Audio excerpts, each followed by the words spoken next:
नमस्कार। हिंदी साहित्य बीए तृतीय वर्ष के विद्यार्थियों के लिए आज का हमारा विषय है द्वितीय प्रश्न पत्र में संचालित हिंदी निबंध।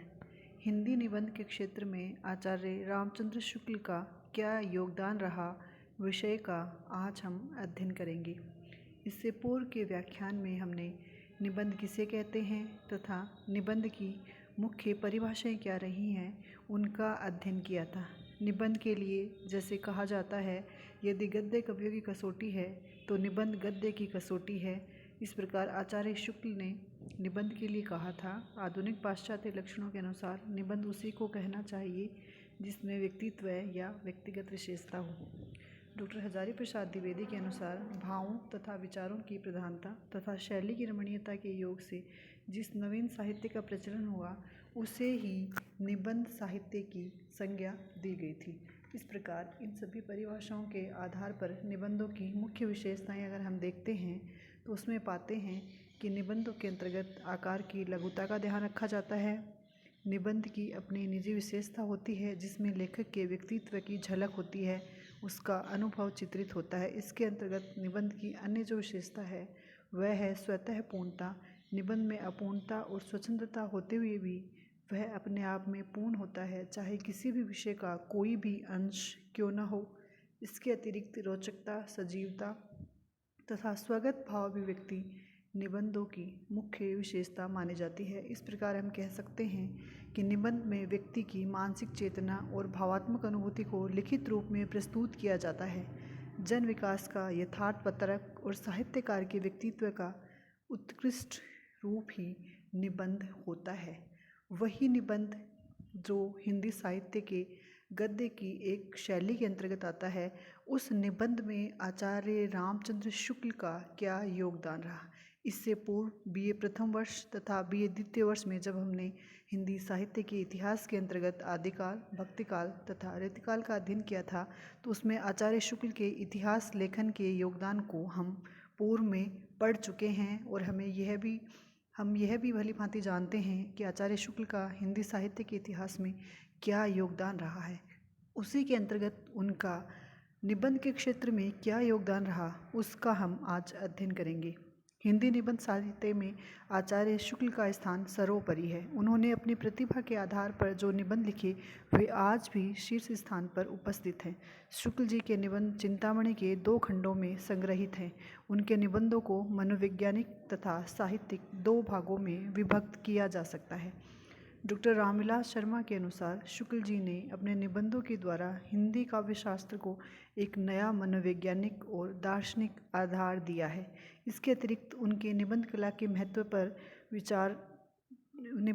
महत्व पर प्रकाश डालते हुए हजारी प्रसाद द्विवेदी जी ने कहा है, शुक्ल जी के निबंध केवल हिंदी भाषा की ही अमूल्य निधि नहीं वरन वे समूचे भारतीय साहित्य में महत्वपूर्ण स्थान पाने के अधिकारी हैं। शुक्ल ने कविता, कहानी, अनुवाद, निबंध, आलोचना, कोश निर्माण, इतिहास लेखन आदि अनेक क्षेत्रों में अपनी प्रतिभा का परिचय दिया है, परंतु उनकी सर्वाधिक ख्याति निबंध लेखन और आलोचक के रूप में या आलोचना के रूप में अधिक है। निबंध के क्षेत्र में आचार्य शुक्ल का योगदान अत्यंत ही महत्वपूर्ण माना जाता है, क्योंकि निबंध के क्षेत्र में व्यापक एवं विस्तृत दृष्टिकोण शुक्ल जी ने ही दिया था, या निबंधों को अपने व्यापक एवं विस्तृत दृष्टिकोण के द्वारा निबंधों को पूर्वाग्रहित शुक्ल जी ने ही किया है। इसके अतिरिक्त आचार्य रामचंद्र शुक्ल का निबंध के क्षेत्र में जो योगदान रहा है उसमें उन्होंने मनोवैज्ञानिक और काव्य शास्त्र के निबंधों के लिए जो प्रसिद्धि प्राप्त है उसमें उत्साह, श्रद्धा, भक्ति, करुणा, लज्जा, ग्लानि, लोभ और प्रीति, घृणा, ईर्ष्या, भय, क्रोध आदि मनोविकारों पर गंभीरता पूर्वक उन्होंने विचार किया है। इसके अतिरिक्त सैद्धांतिक व साहित्यिक निबंध लिखकर उन्होंने अपने वैज्ञानिक दृष्टिकोण का भी परिचय दिया है। डॉक्टर विजय शंकर मल्ल आचार्य निबंध की काव्य कला के लिए कहते हैं, शुक्ल के निबंधों में गहन विचार वीथियों के बीच जो सरल भाव स्रोत मिलते हैं वह अन्यतर दुर्लभ है। लोभ और प्रीति, करुणा तथा श्रद्धा भक्ति जैसे निबंधों में जगह जगह उनकी तन्मयता देखने ही योग्य है। प्रतिपाद्य विषय को वास्तव में वे कभी भूलते नहीं। उनकी विचारधारा बराबर प्रतिपाद्य विषय से नियंत्रित होती है। इसके अतिरिक्त डॉक्टर रामविलास शर्मा के शब्दों में शुक्ल जी ने अपने निबंधों द्वारा हिंदी काव्य शास्त्र को एक नया मनोवैज्ञानिक और दार्शनिक आधार दिया।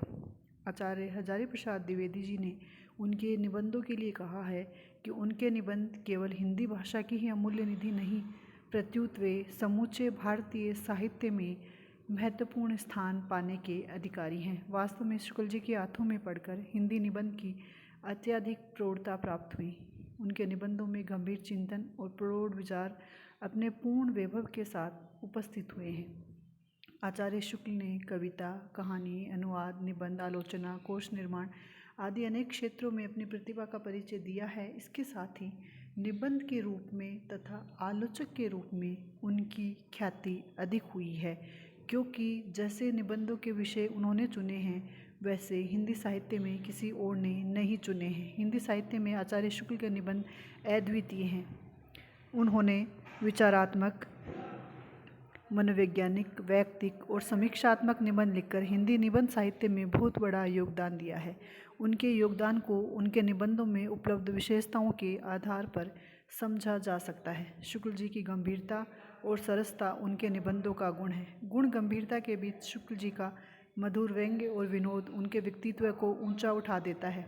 बुद्धिमत्ता के साथ गंभीरता, सहृदयता, संयम और मर्यादावादिता शुक्ल जी के निबंधों के उल्लेखनीय गुण हैं। इस प्रकार हम कह सकते हैं कि गंभीरता, सहृदयता, संयम, मर्यादावादिता, सरलता, स्पष्टता आदि उनके निबंधों की मुख्य विशेषताएं हैं। ये गुण उनके निबंधों के विशिष्ट और उनके महत्व को स्पष्ट करते हैं।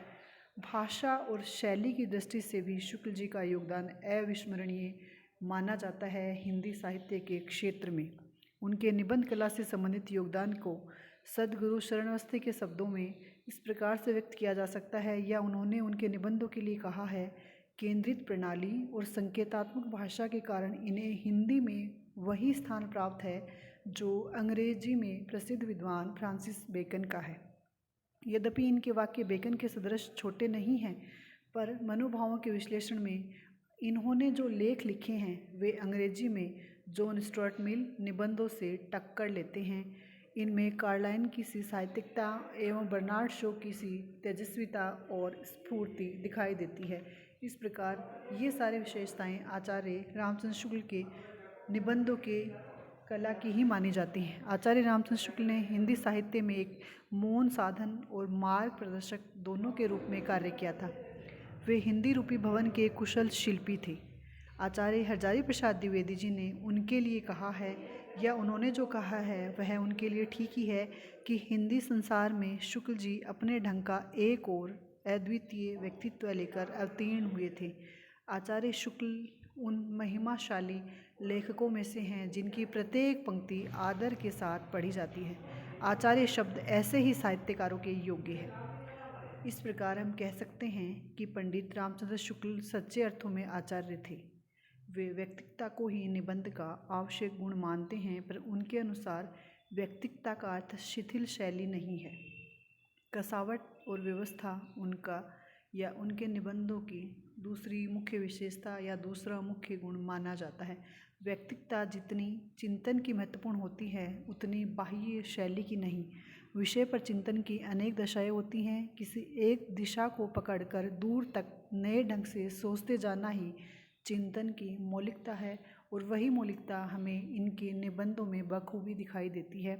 शुक्ल जी के निबंधों में ऐसी ही व्यक्तिकता पूर्ण रूप से प्राप्त होती है। इस प्रकार निष्कर्ष रूप में हम कह सकते हैं कि हिंदी साहित्य में आचार्य शुक्ल का योगदान न केवल विशिष्ट है अपितु उल्लेखनीय भी है।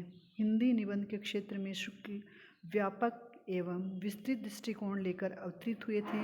उन्होंने हिंदी निबंधों को एक नई दशा और दिशा प्रदान की थी।